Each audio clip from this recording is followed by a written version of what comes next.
Hashem na'aseh v'natzliach. Welcome everyone. I first want to begin with B'chvod Achsanya to the Rebbeim of Torah Institute of LA for asking me to be here, and those that run the learning program, the weekly learning program that goes on in LA. Hazaku Baruch Tiyeh.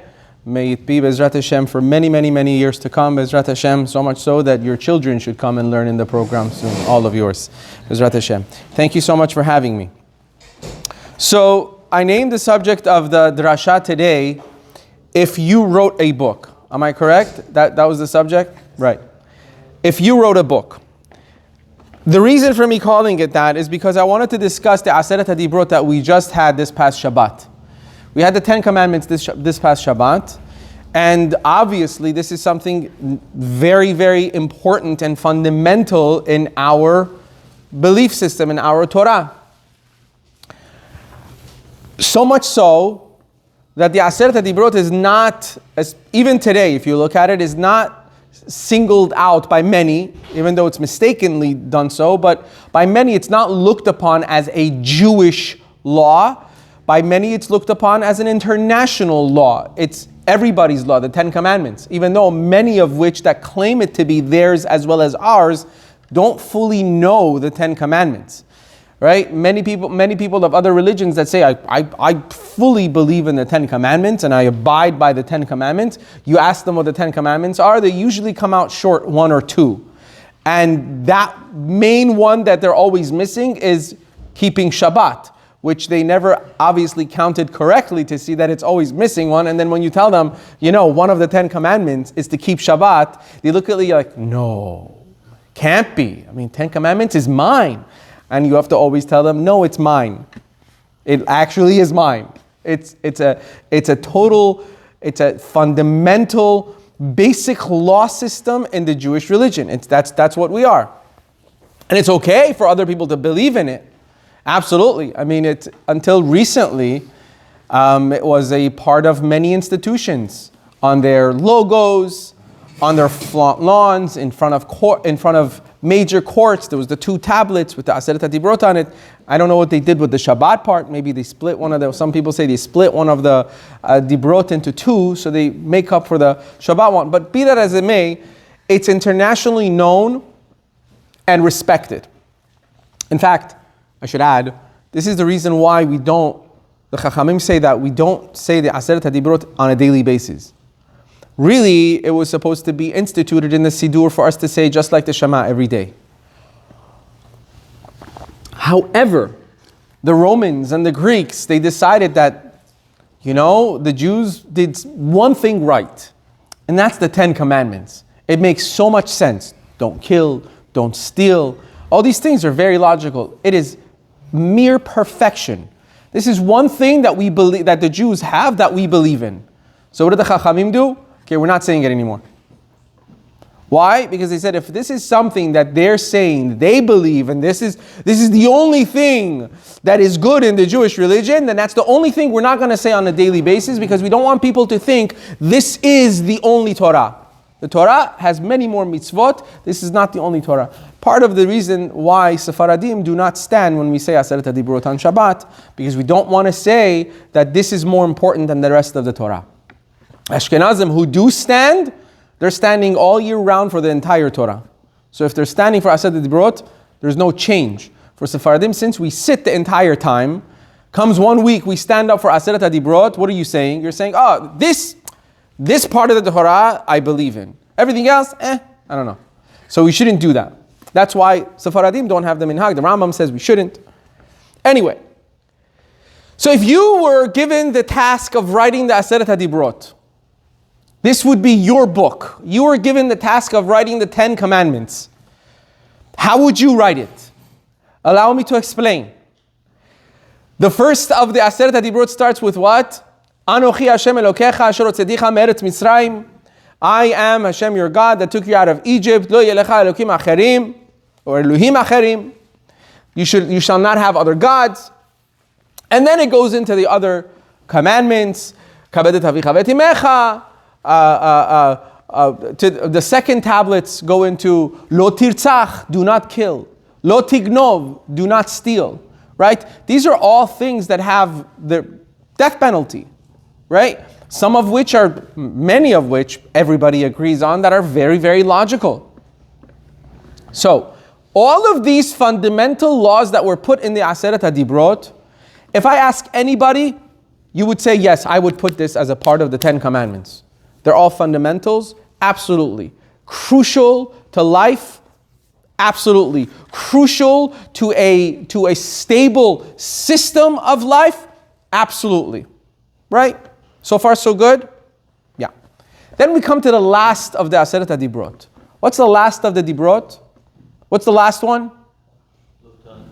Lo tachmod, right? Lo tachmod, do not covet, don't be jealous. Eshet re'echa, do not covet his wife. Shoro hamoro, his donkey, which is comparable to today. I mean, we don't have ox and donkeys. I mean, I don't have ox and donkeys. I'm not judging. I don't know what you guys have in your backyards, but if you do. What? Am I being? That's a good one. That's a good one. But let's call it, the ox is a Lamborghini, right? Isn't that the Lamborghini logo? It's not, right? And then the hamor is the Ferrari because it's a horse. I don't know if maybe it's a mule. But it's the cars, transportation, work. Do not covet your neighbors, your fellows, your friends, cousins, the things that they own. Don't be jealous of them. So we have a rule of thumb. If you're writing a book, you write the beginning, right?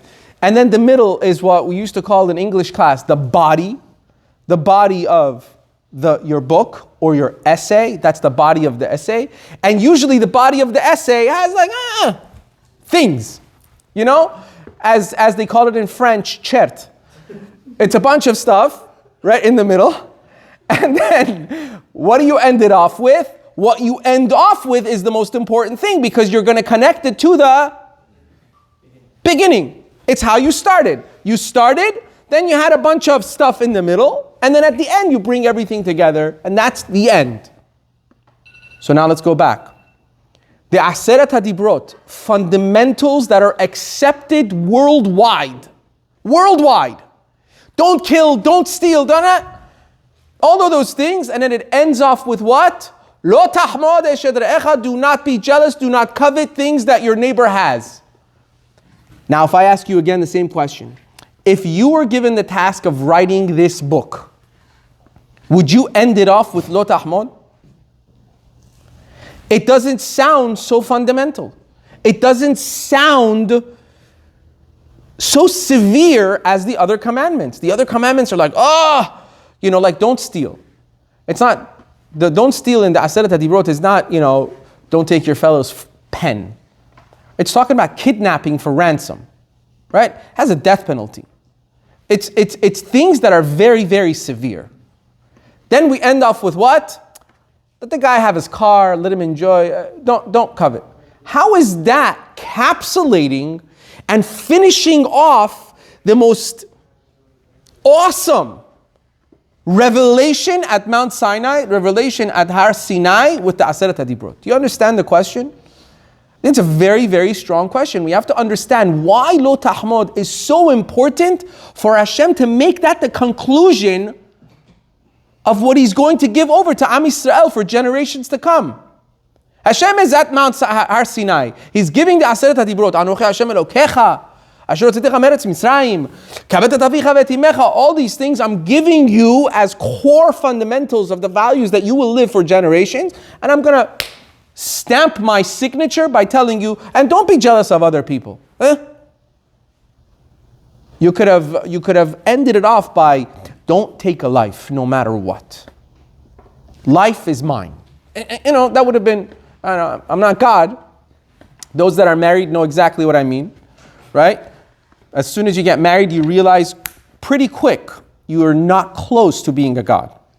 Servant, much closer. Right? So the question stands. Why end off with Lo Tahmod?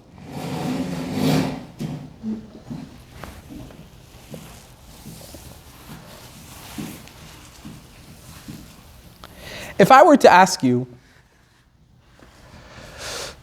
to encapsulate the essence of the entire Torah into possibly one word or one phrase, or to encapsulate what Hashem really wants from us by the mitzvot, by the 613 mitzvot, including the 10 Commandments. If I were to ask you, what would you encapsulate it as? What is Hashem telling us with all these commandments and all these mitzvot? What would it be? What would it be? What is Hashem really saying? With all of the mitzvot, all of the Torah, what is Hashem really saying?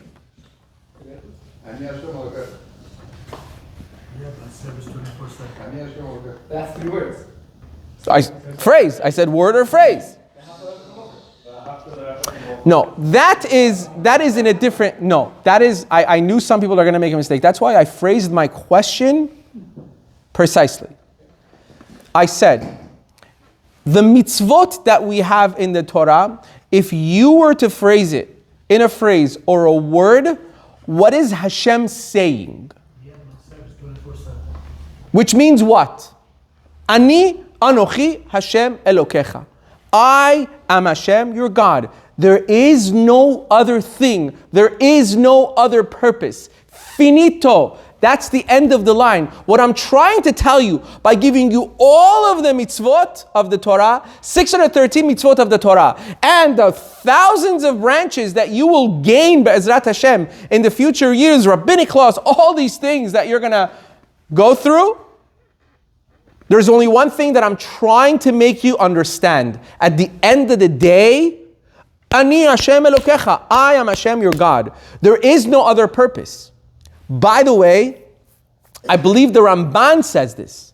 The Ramban in his Perush to the Torah says that is the entire Torah. That is what Hashem, if Hashem was telling you the reason why I'm giving you the Torah and the mitzvot, he would tell you it's all to believe in me. Emunah bitachon al HaKadosh Baruch Hu. That's it. That's all Hashem was telling you. Kol HaTorah kulo. All of the mitzvot, and I challenge you to do this on your own. Go through all of the mitzvot, and most of the mitzvot. Some of them I understand we can't because we don't have the brain capacity, right? But most of the mitzvot, a lot of the mitzvot, you will see that, okay, Hashem is telling me that I should do this way or that way. Why? Because He's trying to tell me that I have to believe in HaKadosh Baruch Hu. He has a part in every mitzvah. So to encapsulate what we just said, is Hashem's message in a phrase is emunah. Emunah bitachon HaKadosh Baruch Hu. Nothing else. Rav Menachem Rekanti, he quotes and he says that essentially when a person he covets someone else's belongings, when someone wants something that belongs to somebody else, Rabbi Kanti says, what is he really saying? I don't have emunah in HaKadosh Baruch Hu. Why? Because what are you saying? Why does he or she have that house? Meaning what? Obviously, HaKadosh Baruch Hu was asleep when they bought this house. Because he has no clue what he's doing. If he had a clue as to what he was doing, I would own that house. If Hashem knew what he was doing, Kaviyachol, Chas v'Shalom, I would own that car. I would have that life. I would have that wife.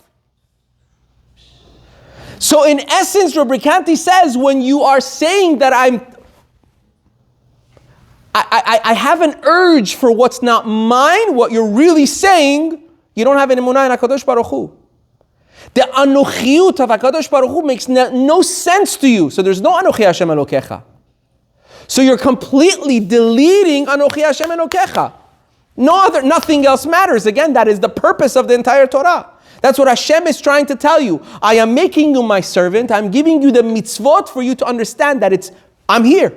It's me. So when you say, I want something that I don't have that someone else has, you're in essence saying that I didn't do right by you. That I'm not really working things out. It just so happened that that person has that car. They don't really deserve it. I really deserve it. Why should they be successful? Kuft. Right? We laugh, but like in our minds, let's be honest, in our minds, sometimes someone asks something else, how much?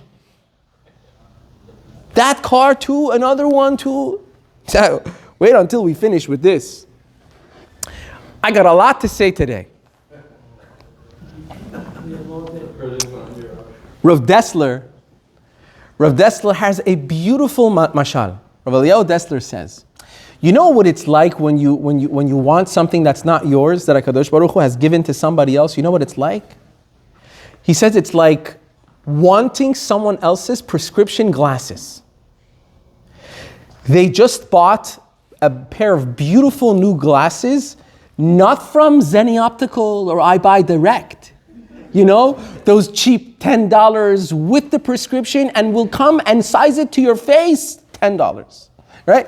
None of that stuff. This is like, I don't know, name one of these brands of glasses. I don't know. I myself, right? So it's like one of these like expensive brands. Prescription glasses with that, like, done thoroughly. You would still not want it. You know why? Because when you put it on, you can't see. It's not your prescription. You're blinded by it. Are you crazy to say, you know what? My glasses, I want that one. Give me that guy's glasses from his face. I'll trade with him. I'll give him my glasses, you give me mine. Good deal, good deal. But you can't see. It's either too much for you or too little for you. Why would you want someone else's prescription? It makes no sense. Exactly. Rav Dessler says when you want something that someone else was given, you're really asking for the prescription. Because everything is a prescription by Kadosh Baruch Hu. It is prescribed exactly for that person to the T. And if you get it, you won't survive. It's not for you. You can't see.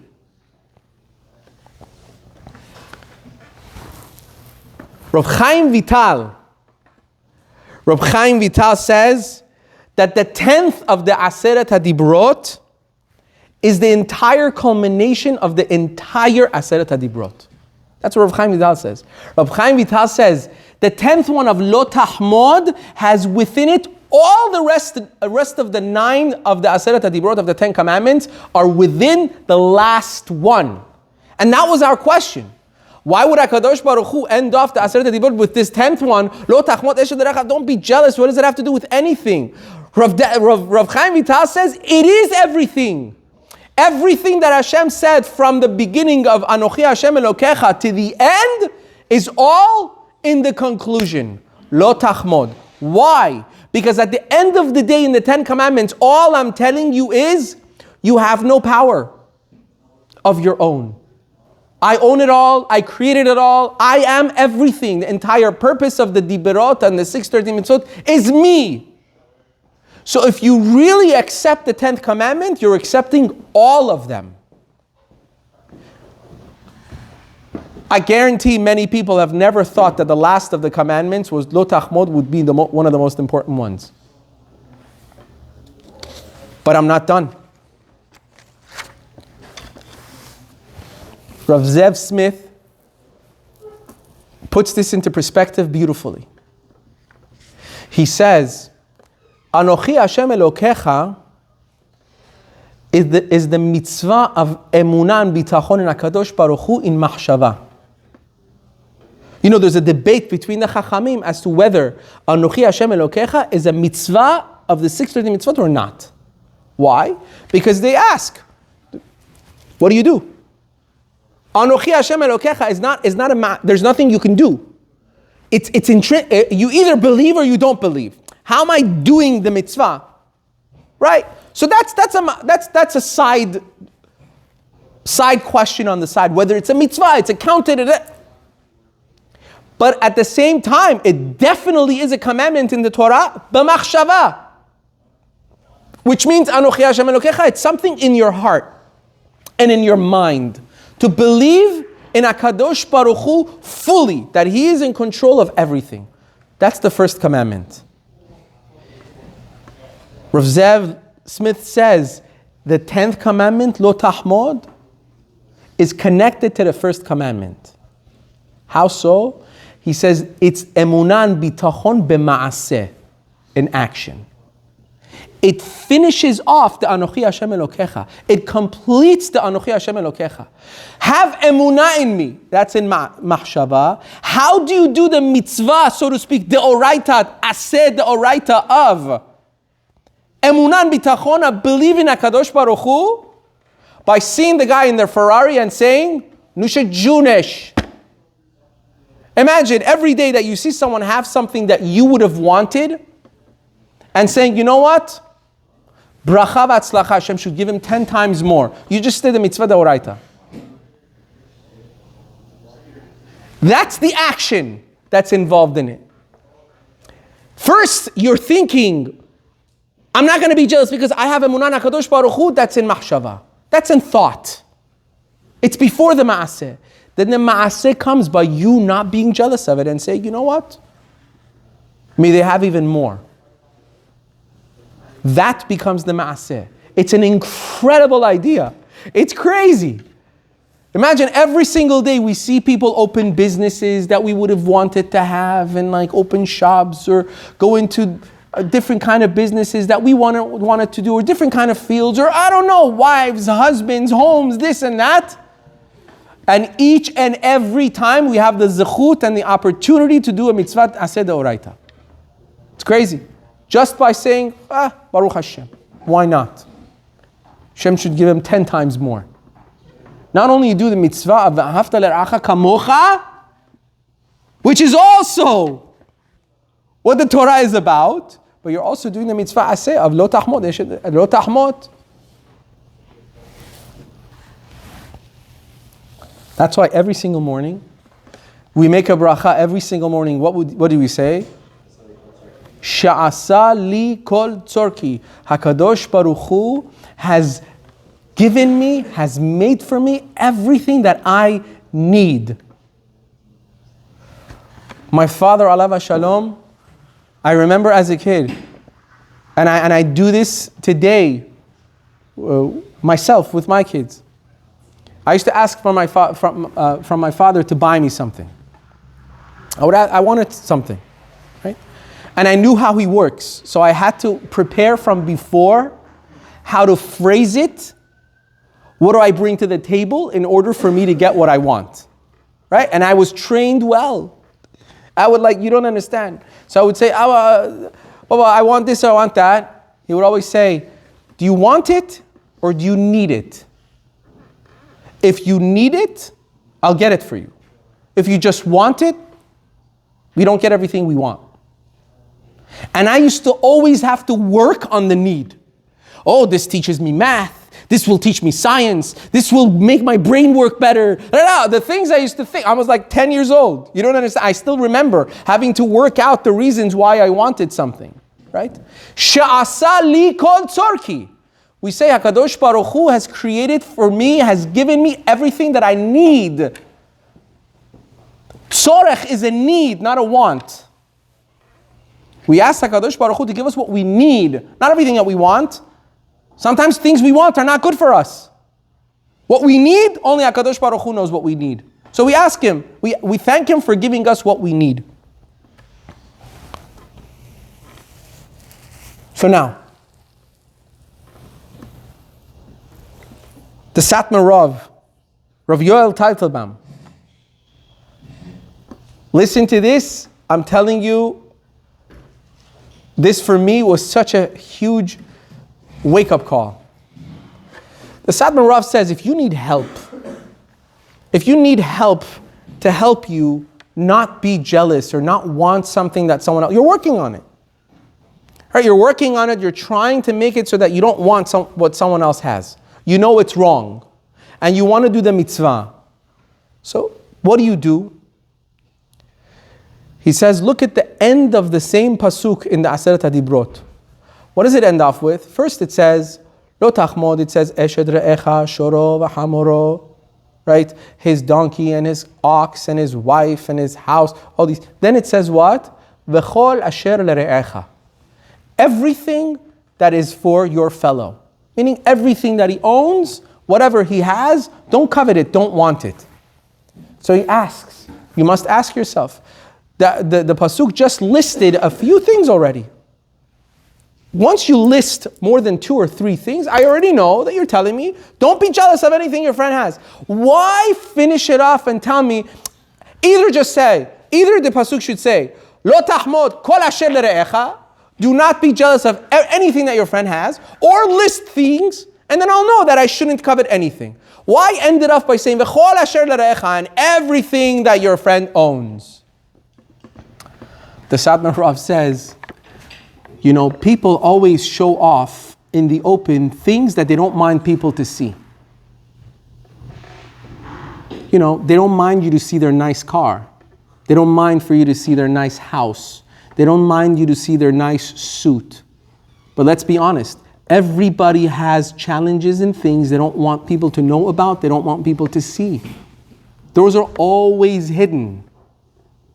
Because those things they're not comfortable with. So the Satmar Rebbe says, if you're gonna covet something that your friend has, if you're gonna want something that's not yours, that belongs to someone else, be sure to take the package deal. V'chol asher lere'echa. You're gonna wanna ask for the whole package. Don't just ask for the car. Don't just ask for the house. Because you know what that house and the car comes with? V'chol asher lere'echa. Everything else that your friend has. Their medicine cabinet, their problems. Everything else is a package deal. So the Torah is making it very simple for us. HaKadosh Baruch Hu is saying, don't want the house and the wife, and don't be jealous of these things, and you need help. Remember, V'chol asher lere'echa. Think of everything that your friend has. After you know everything that your friend has, ask yourself the same question again. Do you want it now or not? Guaranteed, if every single individual knew everything that another individual has, they would say, Yishtabach shemo la'ad she'asa li kol tzorki. HaKadosh Baruch Hu, thank you so much for creating me with everything that I need, because I don't want what that guy has. Because everybody comes with a package. It's a wholesale deal. It's a beautiful way to look at the 10th Commandment. It's beautiful. The next time a person wants to do a mitzvah aseh deoraita of lo tahmod, now we can think of the broader sense of the idea. When we are saying that, you know what, if that person has that car, Baruch Hashem, I'm happy for them. What we are really attesting to is the greatest commandment in Kol HaTorah Kulo. Anochi Hashem Elokecha asher hositecha me'eretz Mitzrayim. There is no one but me. So if you really believe in me and me being the source of everything, just do one thing every day. Baruch atah Hashem Elokeinu melech ha'olam she'asa li kol tzorki. Baruch Adonai le'olam. Amen v'amen. Thank you, everybody.